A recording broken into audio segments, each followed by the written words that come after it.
નમસ્કાર મિત્રો, હું છું એમ ઝાલા. અ, આપણે ગુજરાત સ્ટેટ એલિજિબિલિટી ટેસ્ટ એટલે કે જીસેટ, આપણે શોર્ટમાં એને જીસેટની એક્ઝામની વાત કરીએ છીએ. તે જીસેટની એક્ઝામ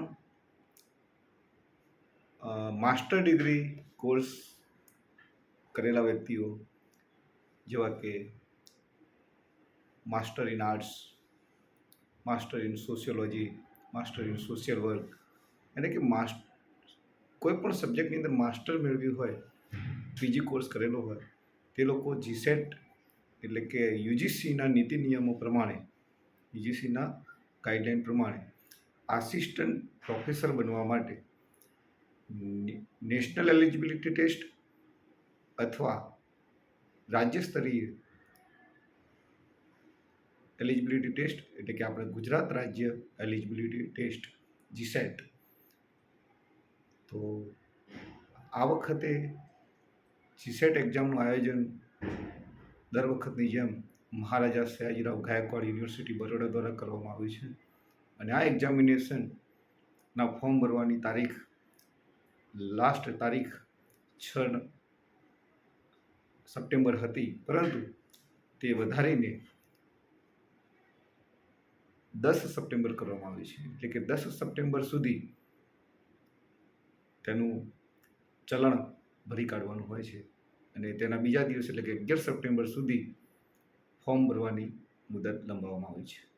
પરંતુ તમામ મિત્રોને હું વિનંતી કરીશ કે લાસ્ટ ડેટની સમય બગાડ્યા વગર, રાહ જોયા વગર આજે જ ફોર્મ ભરી કાઢશો.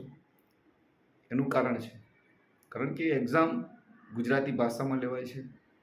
પોતાનો જે સબ્જેક્ટ હોય, હિન્દી સબ્જેક્ટ હોય, ગુજરાતી સબ્જેક્ટ હોય, જે સબ્જેક્ટ મુજબ પેપર 2 પણ આપવાનું હોય છે. એટલે કે પેપર 1 અને પેપર 2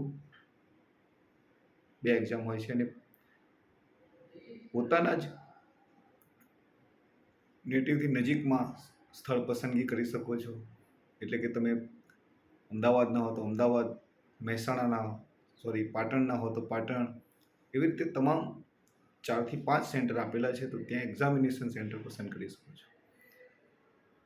કારણ કે જીસેટ એક્ઝામ પાસ થશો તો આસિસ્ટન્ટ પ્રોફેસર માટેની એલિજિબિલિટી એટલે કે આપણી ક્વોલિફિકેશન નક્કી થતી હોય છે.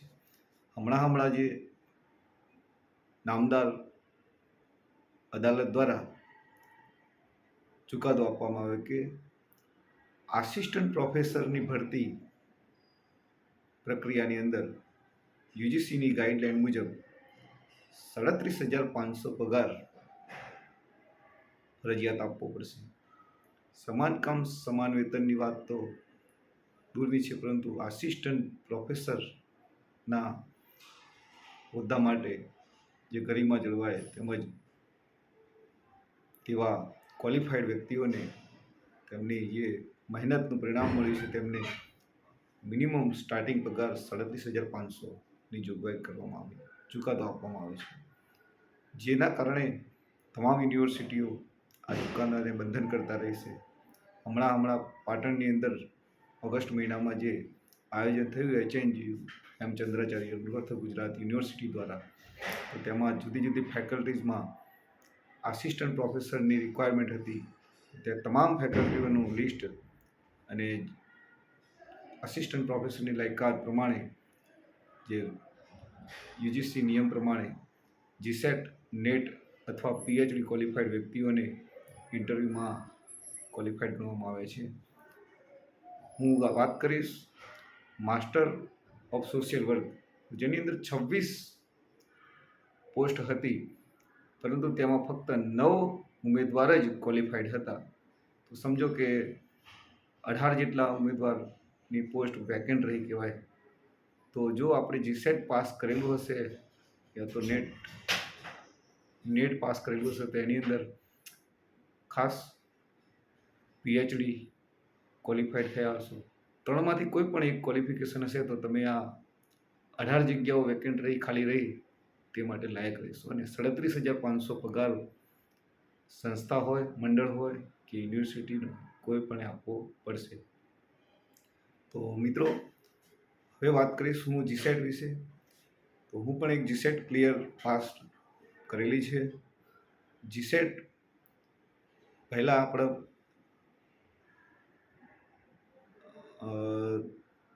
MSWનો સમાવેશ નહોતો થયો, પરંતુ જ્યારથી MSWનો સમાવેશ થયો ત્યારે મેં મહેનત ચાલુ કરી અને 2022ની અંદર જીસેટ ક્લિયર કરેલી છે. બહુ ઇઝી છે, કારણ કે ગુજરાતી માધ્યમમાં પરીક્ષાના પ્રશ્ન પેપર હોય છે અને આપણે થોડી મહેનતથી આને ક્લિયર કરી શકીએ છીએ. રિસર્ચ વિશે સબ્જેક્ટ આવતો હોય છે, કારણ કે PhD પણ ક્વોલિફાઈડ થવાનું હોય છે આ એક્ઝામિનેશનમાં. હવે પછી જે PhD એડમિશનનો જે એન્ટ્રન્સ એક્ઝામો થતી, હવે તે બંધ કરવામાં આવશે અને તેને સ્થાને UGC નેટ ક્વોલિફાઈડ વ્યક્તિઓને PhDમાં એડમિશન આપવામાં આવશે. તો આ જીસેટ અને નેટ કેટલી અગત્યની છે તેના માટે હું આપને આ વિડીયો દ્વારા સમજાવવા માંગીશ કે આ એક્ઝામનું ફોર્મ ભરી કાઢશો અને તેના ચલણને આજે જ ભરી નાખીને અને ફોર્મ ફિલઅપ કરી નાખશો. ત્યાર પછી આપણે આ સબ્જેક્ટ વાઇઝ તમામને પેપર 1 કોમન હોય છે અને પેપર 2 સબ્જેક્ટ વાઇઝ હોય છે. તો એના માટે આપણે વિડીયો બનાવીશું અને આપણે એક ચેનલ દ્વારા તેનું એક ગાઈડન્સ આપીશું અને તેનું કોચિંગ પણ કરવાનું આપણે વિચારી રહ્યા છીએ. આપ સર્વને હું વિનંતી કરીશ કે આસિસ્ટન્ટ પ્રોફેસરની લાયકાત માટે આપ ક્વોલિફાઈડ થાઓ તેવી અભ્યર્થના, શુભકામનાઓ. અસ્તુ. જય ભારત.